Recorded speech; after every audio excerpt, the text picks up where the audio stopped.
O espírito tem sexo? Qual é a resposta que a gente costuma dar para essa pergunta?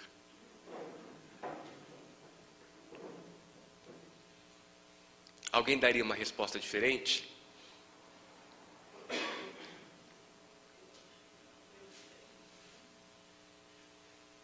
Quem responde que não, buscou essa informação onde?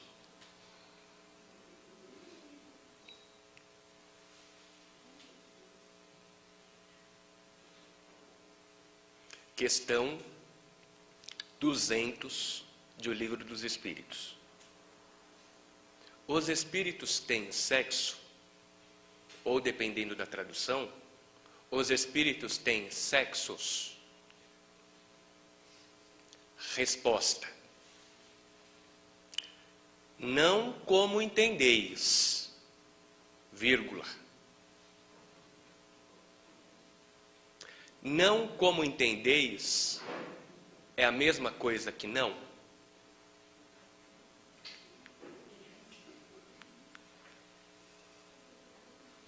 Não como entendeis é a mesma coisa que não?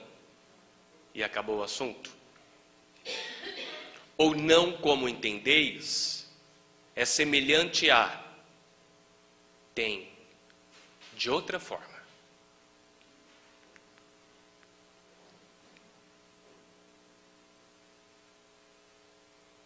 Quando a gente estuda na escola normal, a gente memoriza um monte de informações. Às vezes sem saber para quê, né? O professor fala que é importante, a gente confia no professor, memoriza, não compreende e muitas vezes nunca usa. É verdade ou não é? Em espiritismo, acontece a mesmíssima coisa. Ouvimos uma informação, não compreendemos, decoramos e não sabemos para que ela serve. Estou exagerando?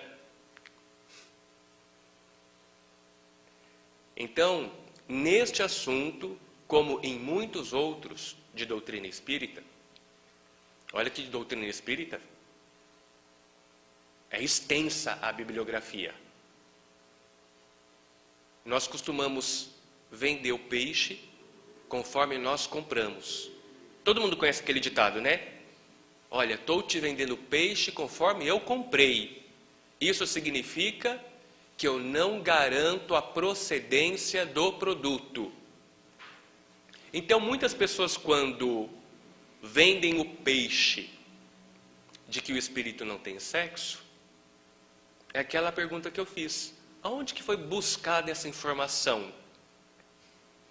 Foi num estudo sério, repetido, porque a fixação de todo aprendizado se efetiva pela repetição.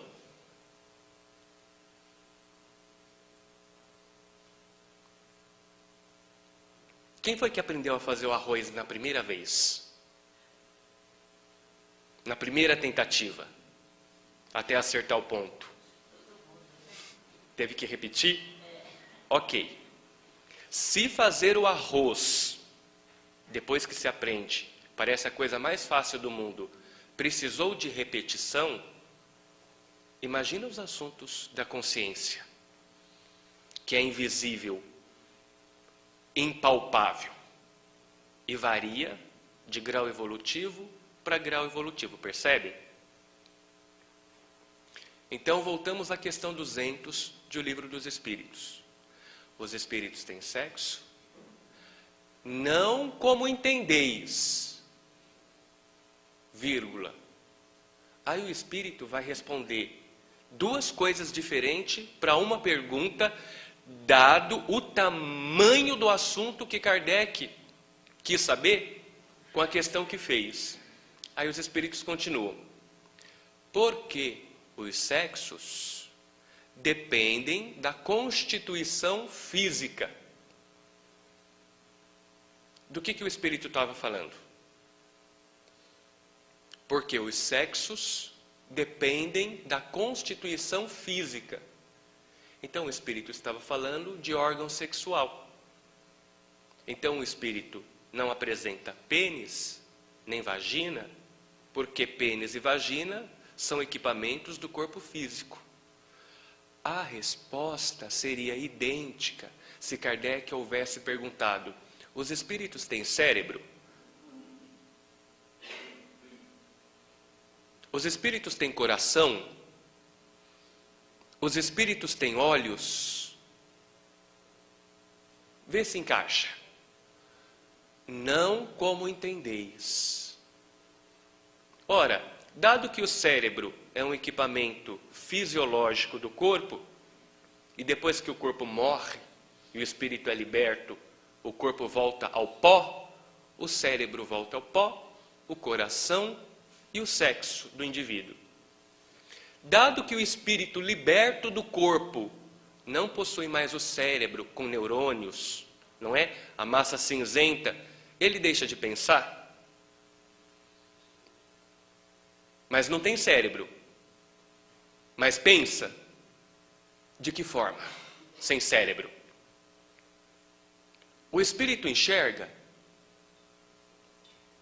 Depois que o corpo apodreceu, enxerga. Tem olhos com globo ocular, retina, cristalino? Não tem. Como enxerga? De outra maneira. Os espíritos têm sexo? Não como entendeis. Voltamos então agora para a questão 200, onde o espírito responde a segunda parte da pergunta. Há entre eles afinidades e simpatias recíprocas, baseados na afinidade de sentimentos. Do que o espírito está falando? Para uma pergunta em que Kardec questionou se os espíritos tinham sexo. Há entre eles afinidades e simpatias recíprocas, mas baseados na afinidade de sentimentos. Os espíritos estão falando que quando desencarnados, os seres se consorciam em uniões, não mais levando em conta as questões do corpo físico, seja o órgão sexual ou sejam outros atributos. Como assim baseados na afinidade de sentimentos e não mais em relação aos distintivos do corpo? Há homens que podem se casar com uma mulher só pelo fato dela ser loira? Aqui na Terra? Sim ou não? Há mulheres que podem se casar com homem por uma predileção especial por ter olhos claros? Há homens que podem escolher uma mulher pelo seu rostinho jovem sem rugas? Sim ou não? E há mulheres que podem escolher um homem pelos seus músculos trabalhados, de atleta e bem definido? Essas coisas se referem à afinidade do espírito ou coisas do corpo? Coisas do corpo. Agora vamos pensar um instante. Considerando depois do desencarne que tudo isso se perde, quais são os recursos de atração entre os espíritos? O que as almas buscam umas nas outras para viver a experiência da vida afetiva e de compromissos mais particulares? Olha que eu levantei questões simples, porque eu poderia perguntar: uma mulher pode escolher para seu esposo e futuro pai dos seus filhos um homem apenas pela questão do seu dinheiro? Ora, com o corpo morrendo e tudo aquilo que o corpo usava, carros, veículos, contas bancárias, não mais existindo no mundo dos espíritos, aquele homem que encarnado era atraente por causa desses recursos, quais vão ser as suas qualidades? Enquanto alma, enquanto essência, para continuar disputando a preferência de outras almas.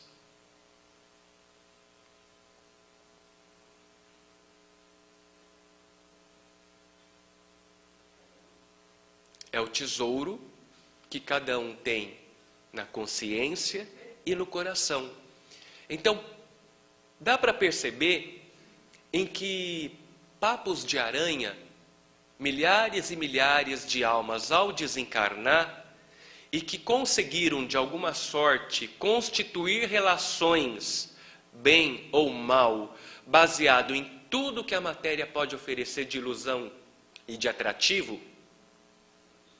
E o momento que perde tudo isso, porque com a morte se perde tudo isso, na vida que continua e prossegue, como os espíritos responderam, de uma outra forma diferente, nós podemos ter homens e mulheres no plano espiritual, enfrentando a desafiadora experiência da vida afetiva e sexual, completamente empobrecidos de recursos.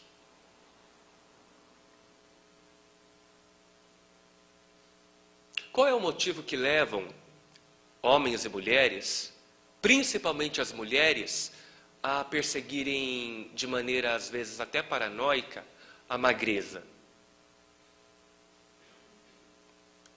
Leva em consideração a preferência dos homens? Porque querem retardar ao máximo possível um fenômeno completamente natural, que é o do envelhecimento. E pode-se envelhecer com muita beleza, com muita jovialidade de dentro para fora. Isso não se reporta, consciente ou inconscientemente, às questões da sexualidade profunda?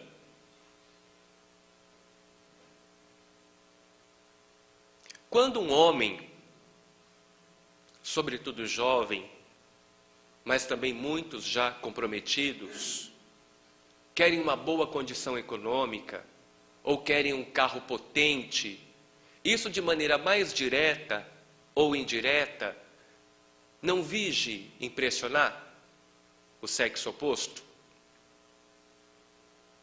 Ou todas as propagandas que vendem automóveis na televisão estão enganadas quando mostra para os consumidores que um homem com um carro bom, ele consegue mais mulheres?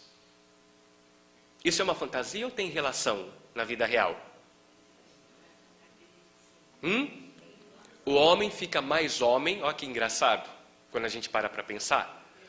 O homem fica mais homem com um carro potente e as mulheres passam a admirar e desejar mais esse homem devido ao seu patrimônio. Então a propaganda do carro mexe com o homem e mexe com a mulher.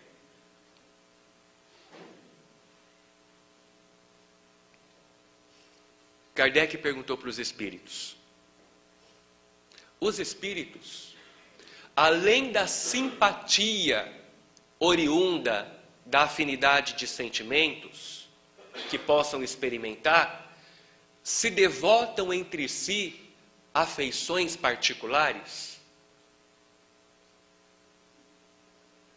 Percebe o vocabulário rebuscado e culto do Kardec, né?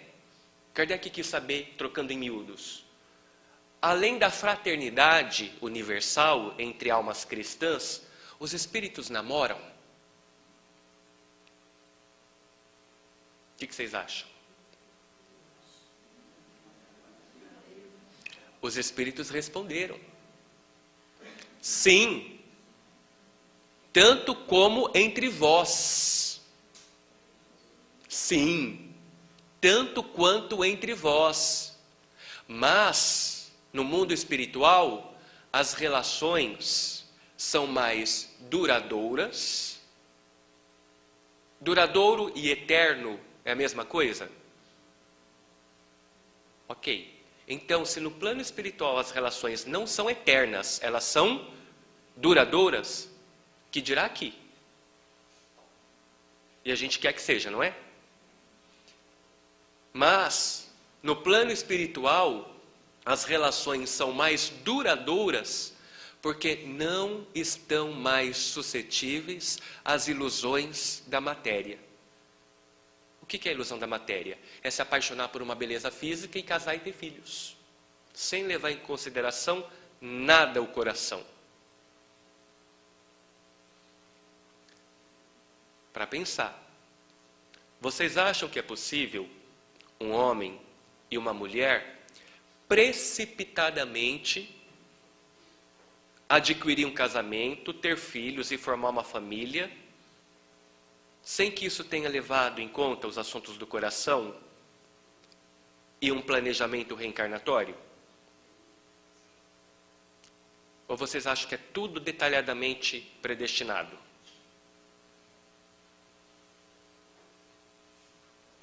O assunto é dos mais sérios, porque a compreensão disso redimensiona os nossos deveres e o nosso futuro. Kardec perguntou: se foi dito anteriormente, isso já lá no final do Livro dos Espíritos, num capítulo que se chama Ingratidões Terrenas. Olha o nome do assunto, Ingratidões Terrenas. Kardec perguntou: se foi dito anteriormente, lá por volta das questões a partir de número 200, porque essa já é de número 900 e lá vai pedrada. Se foi dito anteriormente que no plano espiritual as almas buscam uniões duradouras, porque elas estão baseadas na afinidade de sentimentos, não porque a cintura é fina, ou porque o sujeito tenha patrimônio. Como se explica que entre nós na Terra, a afeição frequentemente exista só de um dos lados? E que o sentimento mais sincero, deste que ama de verdade, pode ser recebido com repulsa pelo outro lado. Ou então, que as uniões mais bonitas possam regredir em ódios profundos. Alguém já viu isso acontecer na vida real? Casais apaixonados e que depois passam a se odiar? O Espírito respondeu: não podeis compreender realmente. E aí a gente se alivia, porque se o próprio Kardec não sabia e perguntou para os Espíritos, imagina a gente.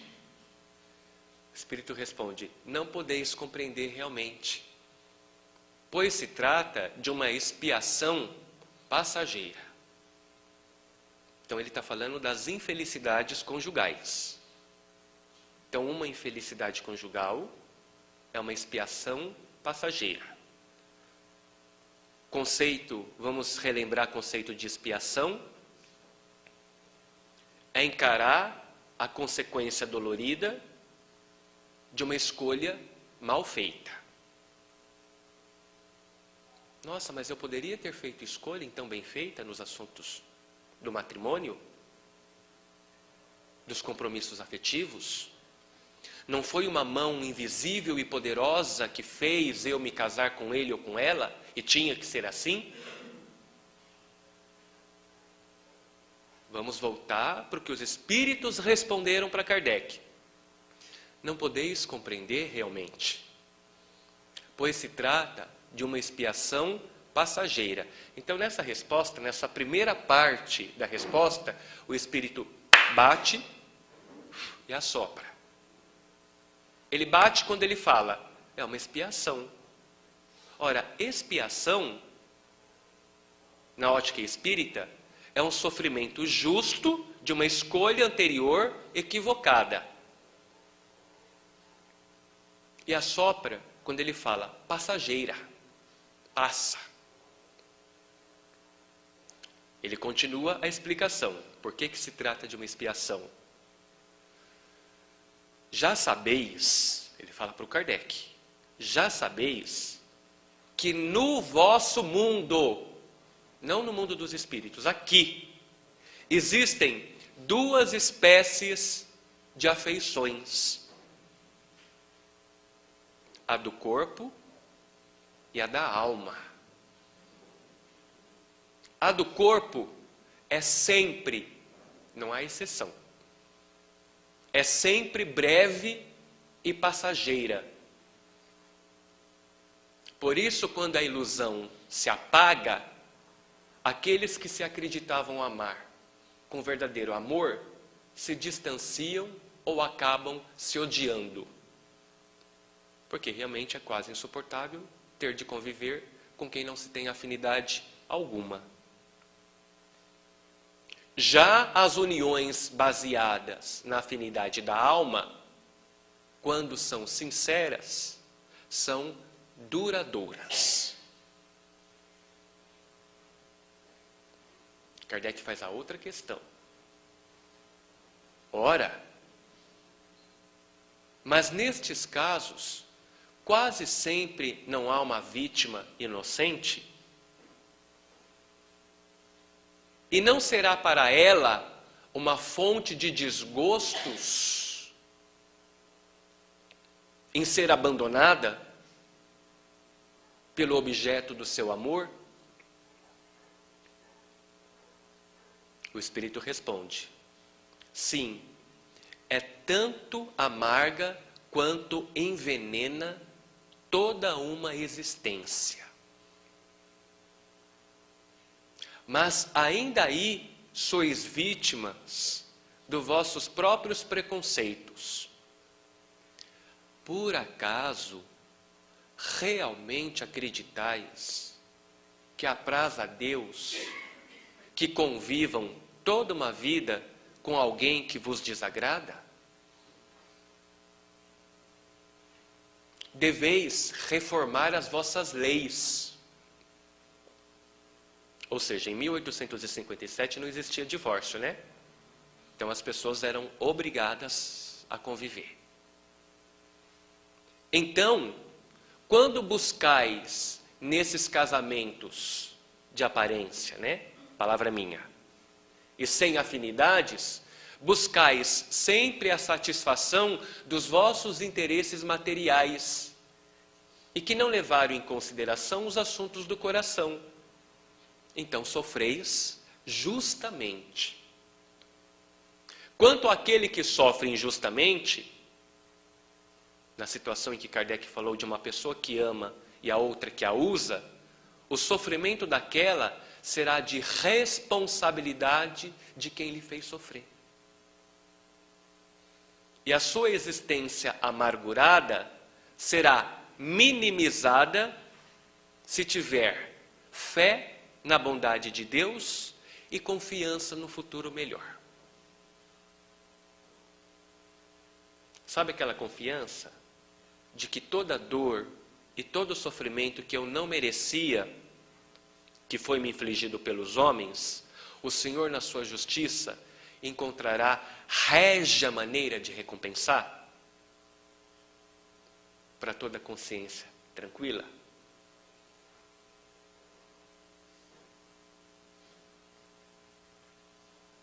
Eu estou falando para um público em que me parece que a maioria já está da meia-idade para frente. Então, o impacto dessas palavras é reexaminar as escolhas que fizeram na juventude, né? E imaginar a razão da minha felicidade ou infelicidade atual. Então, as palavras do Evangelho são profundamente consoladoras. Do ponto de vista dos jovens, essas informações, sendo convenientemente repetidas e revisitadas, previne muitíssimos os equívocos dos nossos pais e dos nossos avós, compreendem? Porque numa relação, numa família que eu construo de forma precipitada, motivado pelo desejo ou pela ilusão das aparências, eu só não me infelicito a mim mesmo, como respondo pela infelicidade, muitas vezes, das crianças e do parceiro ou da parceira a quem eu engano, com falsas promessas que eu não posso cumprir.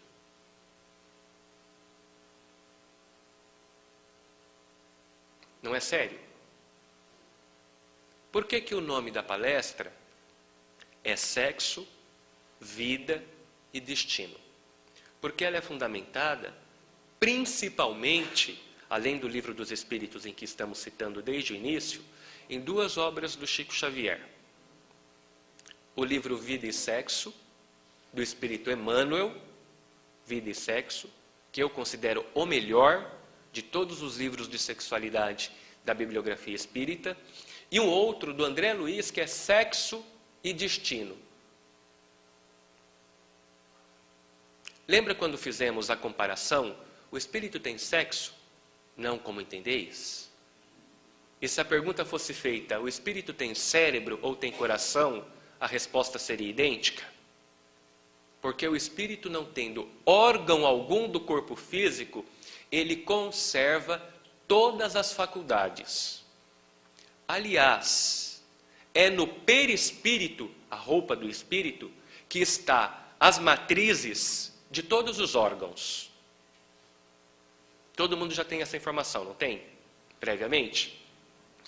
Todos os equipamentos orgânicos que estão materializados no corpo são a exteriorização, o desabrochar das faculdades que existem no espírito. Ora, o cérebro, ele é a exteriorização de um centro de força, também chamado de chakra. O equipamento das cordas vocais é a exteriorização de outro centro de força. O aparelho circulatório, o aparelho digestivo e o aparelho sexual, respectivamente, exteriorizam esses centros de força. Ora, o estudo da ciência espírita mostra para nós que o espírito, no seu perispírito, ele tem um centro de força responsável pela força sexual. Vocês se lembram disso? Como que chama? O centro de força genésico. Lembram dessa palavra? Ou é nova? Centro de força genésico, ou, de acordo com outras escolas, chakra genésico. Abaixo do umbigo. Que é o centro de força, agora voltando para vida e sexo, do Emmanuel, é o centro de força da energia criadora. Tudo isso estamos falando no espírito, estamos falando da sexualidade nas almas. Ora, centro de força da energia criadora. No corpo físico, é ela que responde pela atração, pelo desejo, é ela quem vitaliza as experiências da paixão e do romance e, em última instância, na atividade sexual, a procriação, através da fecundação, maternidade e paternidade, que luarizam as emoções embrutecidas de homens e mulheres, quando exercem dignamente o ministério da maternidade, da paternidade e do companheirismo de dois seres. Tudo isso fomentado pelo chakra genésico ou centro de força genésico da energia criadora. Ora, pergunta interessante.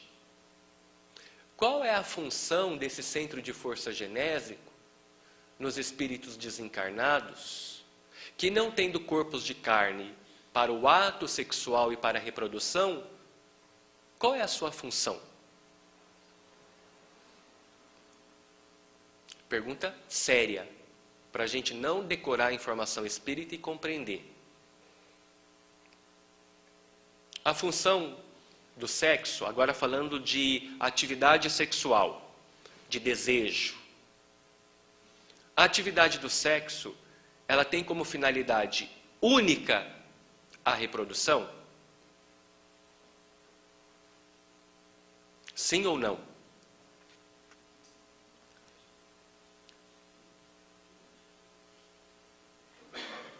Eu até ajudei a vocês a chegarem à dedução da resposta. Porque se eu disse que o espírito que não se reproduz tem em plena atividade o seu centro de força genésico, evidentemente ele deve ter mais alguma função que não seja a reprodução, ok? E existe. E a própria psiquiatria da Terra, dos homens encarnados, já não tem mais dúvida disso. Ora, o centro de força genésico, através de uma atividade sexual ativa e saudável, responde pela saúde mental do indivíduo.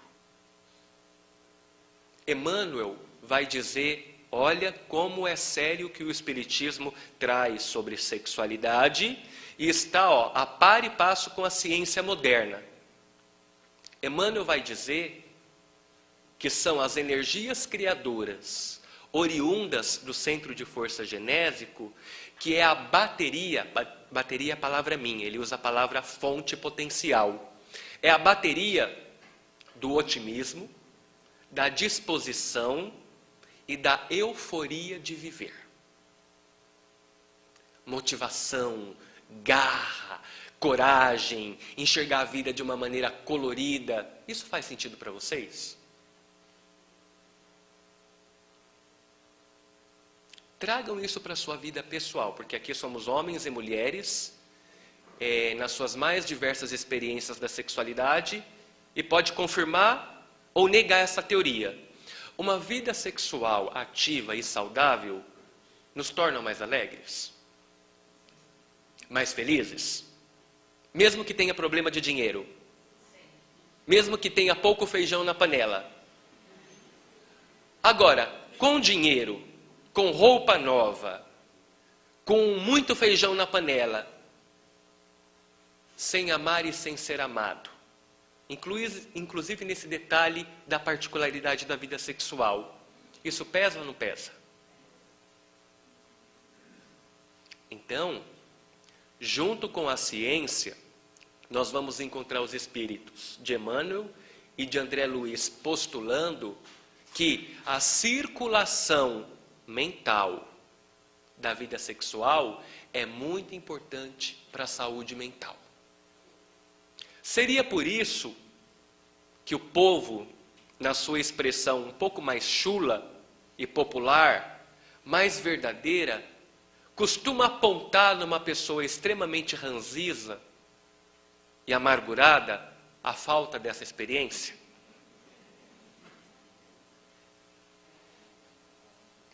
Num vocabulário mais pobre, seria a constatação de uma verdade? Porém, estamos falando de uma vida sexual ativa e saudável, porque a vida sexual, ela pode ser demasiadamente ativa do ponto de vista da prática, sem saúde nenhuma. Não é? E aí estamos falando de um problema sério, que os espíritos apontam como uma verdadeira pandemia. Pandemia é pior do que epidemia, é generalizada, de viciação sexual. Então, homens e mulheres se tornam viciados na atividade sexual, naquele prazer fugaz, rápido e instantâneo da atividade, sem conseguir aqui, experimentar a realização. E na busca inconsciente e viciada dessa satisfação que deveria ser profunda, o indivíduo procura repetir cada vez mais a experiência na tentativa louca de acertar a loteria. Aonde é que ele vai encontrar a química perfeita? Só que ele está fazendo isso buscando em corpos. A química perfeita ressoa na alma, através de dois espíritos que se compreendem, e se compreendem porque se conhecem, e conhecendo se aceitam.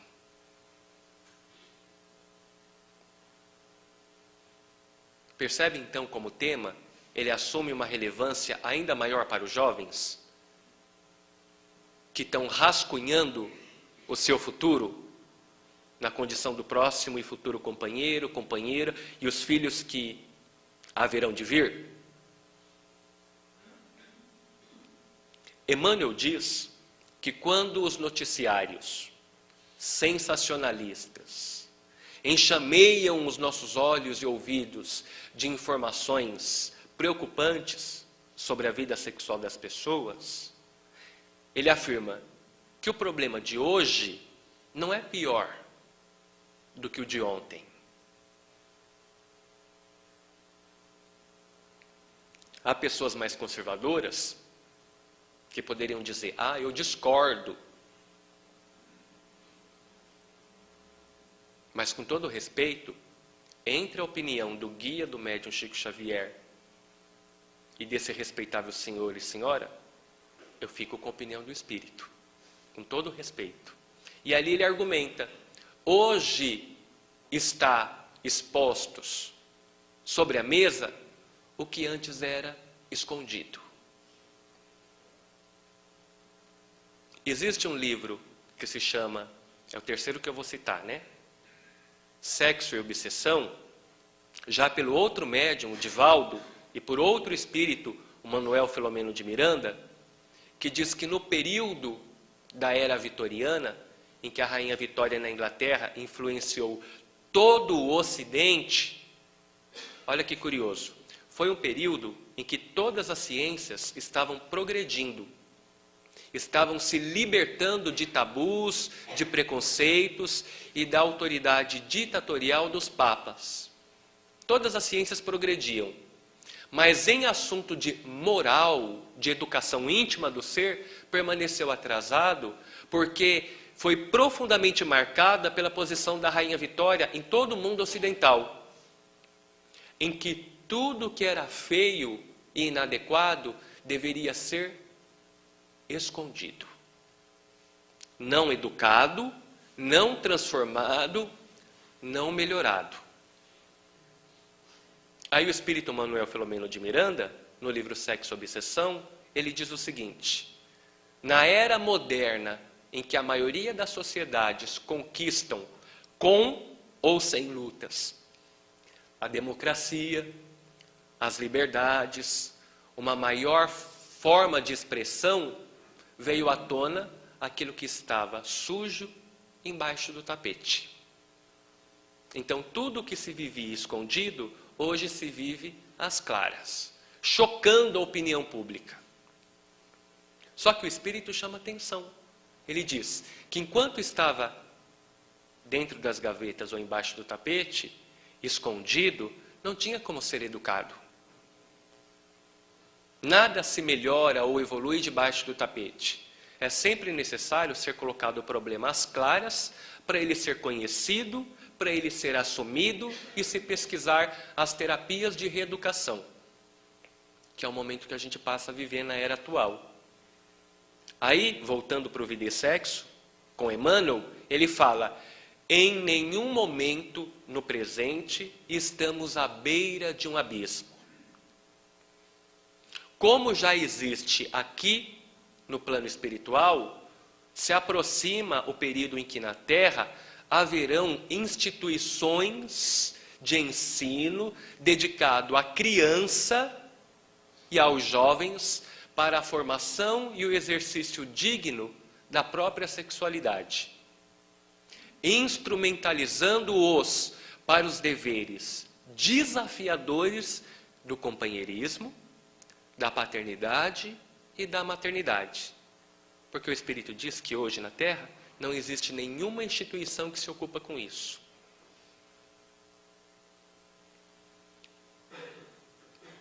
Existem cursos que ensinam as pessoas a fazer arroz?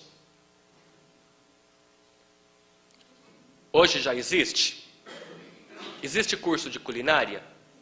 Existe até a universidade já, o Senac oferece. Ou seja, se fazer arroz, que é uma coisa muito mais simples, já existem instituições ocupadas em ensinar a fazer bem, e sexualidade, que é uma coisa infinitamente mais complexa, E não existe ninguém que se ocupa com isso. Emmanuel chama atenção. Então, todas as dificuldades e crimes que a gente observa nesse assunto é a consequência natural da deseducação que nunca existiu dentro desses temas. Qual que é a posição, então, espírita diante do assunto? Profundamente otimista. Porque quando nós dedicamos alguns minutos para tocar nesse tema, era coisa impensada há poucos anos atrás. Quem é espírita há muitos anos pode afirmar ou não com que frequência o assunto é conversado no salão da casa espírita. É frequente o assunto? Ora, mas Vida e Sexo foi ditado em 1970. Sexo e Destino em 1940. Evolução em Dois Mundos, que trata do assunto, em 1950. Os livros do Divaldo, como Sexo e Obsessão, no ano 2000. Amor Imbatível Amor, da Joana de Ângeles, na década de 90. Então, não é por falta de material ou de presença do assunto na literatura espírita que o assunto não é mais frequentemente veiculado. O que o Espiritismo faz com a potencialidade do sexo? Um esforço belíssimo de educação em retirar a nossa potência sexual da lata do lixo em que ele foi colocado e trazido à altura do coração e da consciência.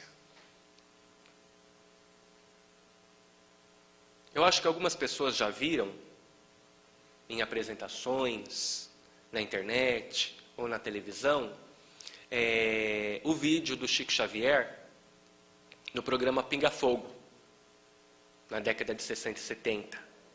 Alguém lembra? Em que ele é perguntado sobre as questões da sexualidade. E ele responde mais ou menos assim: se todas as faculdades humanas, como a visão, a inteligência, a fala, a audição, as atividades e predicados táteis das mãos na produção do trabalho, foram concedidas pelo Senhor para o enobrecimento do homem e para o seu bem-estar, por que é que teria sido as faculdades sexuais sentenciadas às trevas? Coisas que outras religiões nos fizeram acreditar. Positivo? O André Luiz vai dizer que a atividade sexual está para o amor, assim como os olhos estão para a visão. Instrumentos de exteriorização. Ora, os olhos que enxergam maldade, que enxergam o feio, estão refletindo uma faculdade mental do espírito ali que está usando aquele instrumento da visão, da maledicência, da falta de indulgência, do desamor, em que prefere registrar os aspectos mais infelizes de cada indivíduo. Porque reflete a sua própria condição vibratória e moral. Ora, um homem e uma mulher que têm uma vida sexual desregrada ou infeliz, o seu corpo físico, os seus hormônios, não tem nenhuma responsabilidade sobre isso. A alma transtornada na mente, problema psiquiátrico, psicológico. A alma transtornada moralmente na mente, ela vai refletir no seu ver, no seu ouvir, no seu falar e também na sua conduta sexual, a alma empobrecida de tesouros que é no seu coração.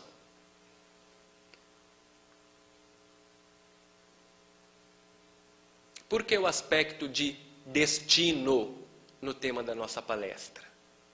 Em todos esses livros que eu citei, os espíritos são repetitivos e enfáticos em dizer que, na busca do prazer mais material, da atividade sexual, homens e mulheres brincam com o sentimento da outra pessoa.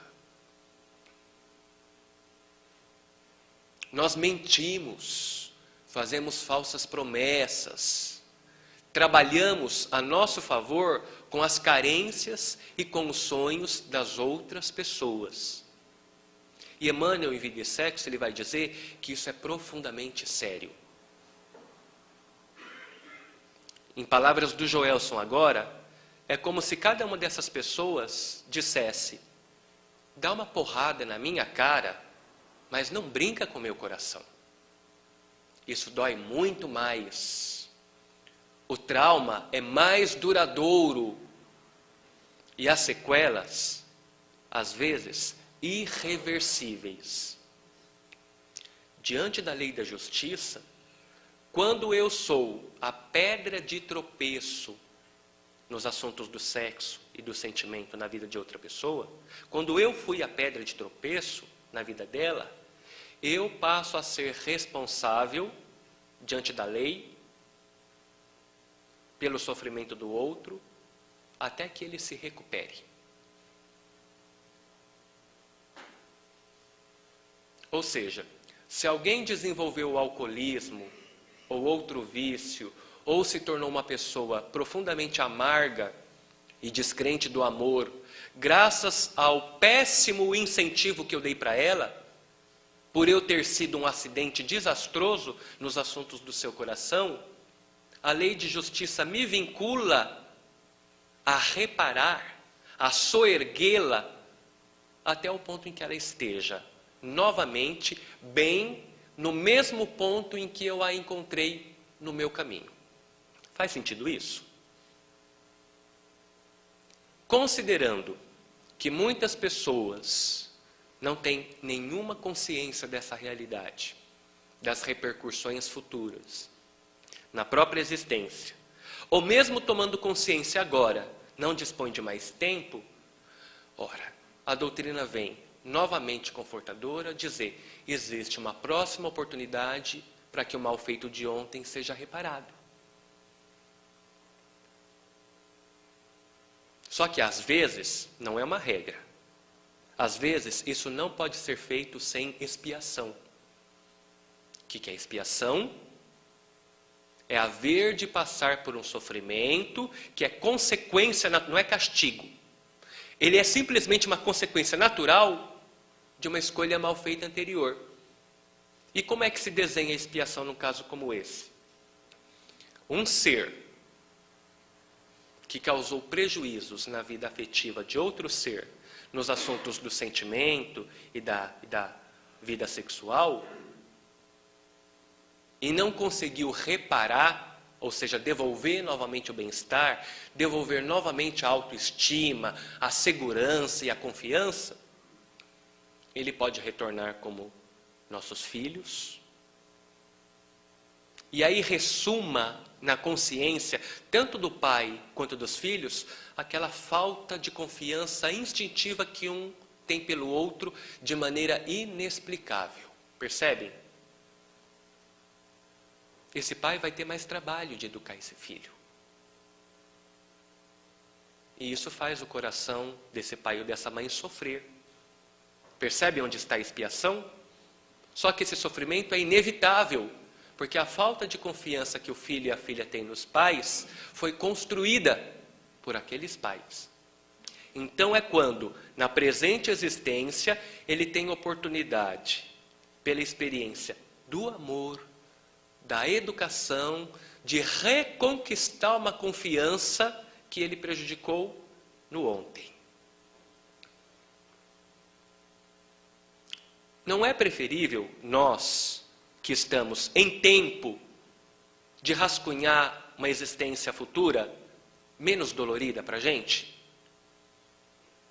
Porque há pessoas, adversários do Espiritismo, que dizem o seguinte: A vossa doutrina da reencarnação, ela induz os crentes, que somos nós, ao comodismo.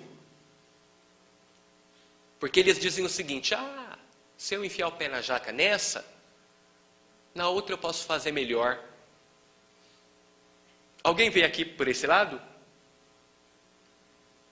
Porque eu, sinceramente, do meu lado, eu penso: nossa, se eu enfiar o pé na jaca agora, eu vou ter que desenhar um futuro mais áspero para mim, de um trabalho mais duro, como se eu fosse um aluno repetente, vou ter que fazer tudo de novo.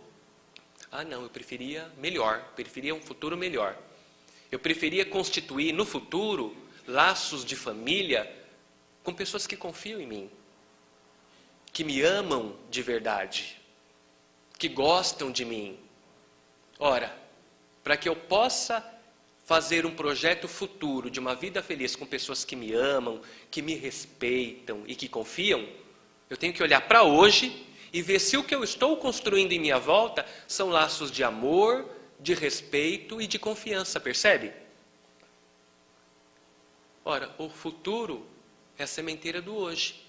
Se eu estou cultivando desafetos, inimigos, mágoas nos corações das pessoas, eu tenho menos crédito para vislumbrar um futuro gostoso e colorido.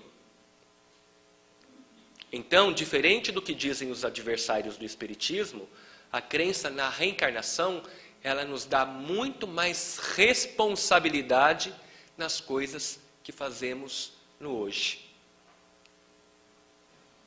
A gente finaliza as nossas reflexões no axioma do Espírito Emmanuel, no livro Vida e Sexo. Ele diz o seguinte: tanto quanto qualquer abuso da inteligência empregada para o mal e para a satisfação das nossas próprias paixões, causando sofrimento no outro, nos condiciona possivelmente a uma experiência de privação de exercer essa inteligência com a mesma liberdade que eu tive anteriormente. O abuso nos assuntos do coração e da sexualidade nos candidata no futuro à privação da liberdade dessa experiência.